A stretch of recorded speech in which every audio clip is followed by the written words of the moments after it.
గణపతే నమః. ఏకదంతాయ విద్మహే వక్రతుండాయ ధీమహి తన్నో దంతి ప్రచోదయాత్. మనిషి యొక్క స్వభావం ద్వాదశ రాశుల వారిలోని మార్పులు ఏం కలిగిస్తాయి గోచార రీత్యా తెలుసుకుందాం. మరి అంటే మనకి గ్రహాల యొక్క అనుగ్రహం కావాలి కాబట్టి ఈ యొక్క గోచార రీత్యా గ్రహ సంచారం ద్వాదశ రాశుల వారికి ఏ విధంగా ఉందన్నది మనం ఇప్పుడు తెలుసుకుందాం. గోచార రీత్యా చంద్రుడి యొక్క సంచారం చూసినట్లయితే కనుక 7వ తారీఖున కన్యారాశిలోకి, 8వ తారీఖున తులారాశిలోకి, ఆ తర్వాత చూస్తే 10వ తారీఖున ధనస్సులోకి, 12వ తారీఖున మకరంలోని కూడా ఈ చంద్ర సంచారం నడుస్తుంది.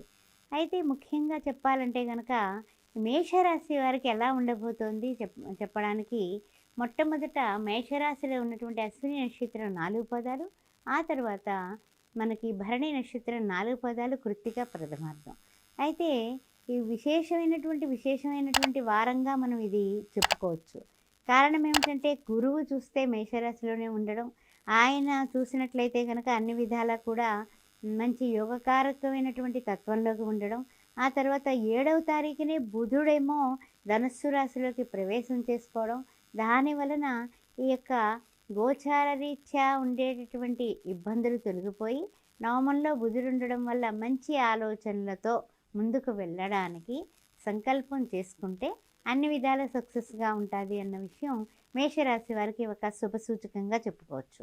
తర్వాత విషయం ఏమిటంటే కనుక క్రిందిటి వారానికి ఈ వారానికి మనం చూసుకున్నట్లయితే క్రిందిటి వారంలో ఉన్నటువంటి అంటే ఏంటంటే కెరీర్ పరంగా కానీ లేకపోతే ఏదైనా సరే టెన్షన్స్ కానీ మీరు తీసుకున్నటువంటివన్నీ కూడా ఈ వారం కాస్తంత తగ్గి అన్ని విధాలా కూడా ఉపయుక్తంగా ఉండడానికి గాను చంద్రమా మనస్సో జాతః ప్రతిరోజు కూడానండి బాగా గుర్తుపెట్టుకోండి, అమ్మవారికి ఓం దుం దుర్గాయ నమః అని అనుకుంటూ కూడా కొంచెం కుంకుమతో అమ్మవారిని పూజించి మీరు బయటకు వెళ్ళేటప్పుడు ఆ కుంకుమ ధరించి వెళ్ళారనుకోండి, అసలు ఏమి ఆలోచించక్కర్లేదు, చాలా చక్కగా ఆనందంగా మీరు ఉండడానికి ఇది చాలా మంచి అవకాశంగా చెప్పుకోవచ్చు. తర్వాత రెండవ విషయానికి వచ్చినట్లయితే కనుక అష్టమంలో శుక్రుడు ఉన్నాడు కదా, మరి ఆ శుక్రుడు వలన మనకి అన్ని సౌఖ్యాలు ఉంటాయి కానీ అనుభవైకంగా ఉండడం లేదు అనేది మీరు ఆలోచిస్తున్నారా? అంత ఆలోచన పెట్టుకోకండి. శుక్రుడికి ఎప్పుడూ కూడానండి బాగా గుర్తుపెట్టుకోండి, శుక్రుడికి కూడా అమ్మవారే అధిష్టాన దేవత. అందువలన ఈ యొక్క వారంలో మీరు తీసుకునే జాగ్రత్తల్లో అమ్మవారి ఆరాధన అనేది మొదలుపెట్టారు కదా, అది అన్ని విధాలా కూడా మీకు శుభసూచకంగా ఉండడానికి ఈ యొక్క అష్టమ శుక్ర దోషం కూడా మీకు వివర్జిత అంటే తొలగిపోతుంది. ఆ విషయాన్ని గుర్తుపెట్టుకోండి. తర్వాత ఇంకా ముఖ్యంగా ఏమిటంటే కనుక కొన్ని విషయాల్లో విశేషమైనటువంటి సహోద్యోగుల వలన కానీ లేకపోతే మిత్రుల వల్ల కానీ చక్కని ఆలోచన పరంగా మీకు వాళ్ళ యొక్క సహాయ సహకారాలు అందడానికి అవకాశాలు మెండుగా కనిపిస్తున్నాయి. అందువలన ఈ వారంలో బంధుమిత్రులను కలవడం, అదేవిధంగా చక్కగా మీ యొక్క సహోద్యోగుల వలన తర్వాత వృత్తుల్లో వ్యాపారంలో ఉన్న వాళ్ళకి ఎదుగుదల అనేది బాగా కనిపిస్తుందండి. అందువల్ల ఆనందకరమైనటువంటి వారంగానే మనం చెప్పుకోవచ్చు. వివాహాది శుభకార్యాల నిమిత్తం కూడా మీరు తలపెట్టినటువంటి ప్రయత్నాలు ఫలించడానికి అనుకూలమైనటువంటి పరిస్థితులు కనపడుతున్నాయి. బంధుమిత్రుల ద్వారా కూడా సంబంధాలు వచ్చేటటువంటి సూచనలు కనిపిస్తున్నాయి, అలా కూడా ప్రయత్నం చేయండి. తర్వాత విషయానికి వచ్చినట్లయితే కనుక కొన్ని ప్రయాణాలు చేద్దాం అనుకుంటూ ఉంటారు కదా, ప్రయాణాలు మాత్రం అండి చక్కగా చేస్తారండి. ప్రయాణాలకి చాలా అనుకూలమైనటువంటి వారంగా మనం చెప్పుకోవచ్చు. అందువల్ల ప్రయాణాల విషయంలో ఏ విధమైనటువంటి మీరు కంగారు పడక్కర్లేదు. చక్కగా హ్యాపీగా పెడతారు, హ్యాపీగా క్షేమంగా వెళ్ళి లాభంగా వస్తారు. అందువల్ల ప్రయాణాల విషయంలో టెన్షన్ తీసుకోకండి. తర్వాత ముఖ్యంగానండి కుటుంబంలో కూడా కొంచెం ఉత్సాహాలు ఆనందాలు ఏర్పడతాయి. పిల్లలు కానీ తర్వాత ఏదైనా సరే సాఫ్ట్వేర్ కెరీర్ పరంగా ఇంకా హైక్ కావాలి, పిల్లలు కూడా విద్యాభ్యాసం గురించి కొంచెం ఏదైనా సరే విదేశాలకు వెళ్ళి చదువుకోవాలి, ఇలాంటి ఆలోచనలు ఉన్న వాళ్ళకి చాలా ఈ వారం మీరు చేసే ప్రయత్నాలు అంటే ఏమిటి, మీ యొక్క స్నేహితుల సహకారంతో తర్వాత మీకు తెలిసిన వాళ్ళు అంటే ఎప్పుడైనా మనకు కనిపించి హాయ్ అని ఒక నమస్కారం చేసేటటువంటి వాళ్ళ ద్వారా కూడా మీకు ఉపయుక్తంగా ఉంటుంది. వారాంతానికి మీకు చక్కగా మీ పిల్లల ఎదుగుదలకి అంటే యుఎస్ వెళ్ళి ఎంఎస్ చేయాలన్నా ఏదైనా సరే శుభ ఫలితాలు మీకు కనిపించే విశేషమైనటువంటి వారంగా మనం చెప్పుకోవచ్చు.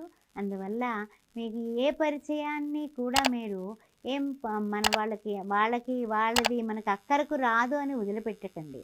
వాళ్ళు కూడా మనకి పనికి వస్తారు అన్నది ఈ యొక్క పండగ రోజుల్లో మీకు అందరికీ కూడా చెప్పాల్సినటువంటి శుభకరమైనటువంటి విషయం ఏమిటంటే, పండగ శుభాకాంక్షలు తెలియజేస్తూ తెలుగునాట ముఖ్యమైనటువంటి విశేషమైన విషయం, కొంచెం కొన్ని కొన్ని విషయాల్లో మీరు పట్టు విడుపు కూడా ఉంటే జీవిత భాగస్వామితో కానీ, లేకపోతే ఏమైనా సరే ఇంట్లో వాళ్ళకి ఏమైనా వస్తువులు అంటే కొనుగోలు చేయడాలు వాటి విషయంలో కానీ, మరీ గట్టిగా మీరు పట్టిందే ప్రయత్నం చెప్పి ఇంతే బడ్జెట్టు అనేసి వాళ్ళని ఏ విధమైనటువంటి కొంచెం మానసికంగా నొప్పించకుండా ఉంటే మీరు చాలా సంతోషంగా ఈ వారం గడుపుతారు.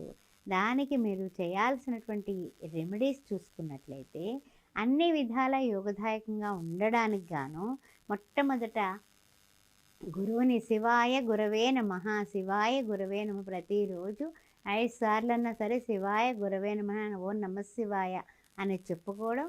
తర్వాత సోమవారం పూట ఈశ్వరుడి దర్శనం చేసుకోవడం. ఆ ఈశ్వర దర్శనం వలన కూడా మీకు చాలా మానసికమైనటువంటి బలం చేకూరుతుంది. తర్వాత సోమవారం పూట ఎవరికైనా పేదవాళ్ళకి కొద్దిగా పెరుగన్నాన్ని దానం చేయండి. అన్ని విధాల యోగదాయకంగా ఉంటుంది.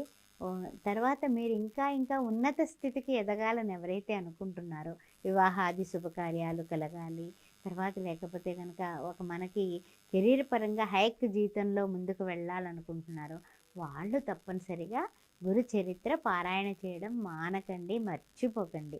అన్ని విధాలా కూడా మీరు అనుకున్న పరిస్థితుల్ని అధిగమించి, ఉన్న పరిస్థితుల్ని అధిగమించి అనుకున్న పనులు అనుకున్న టైంకి చక్కగా చేస్తారు.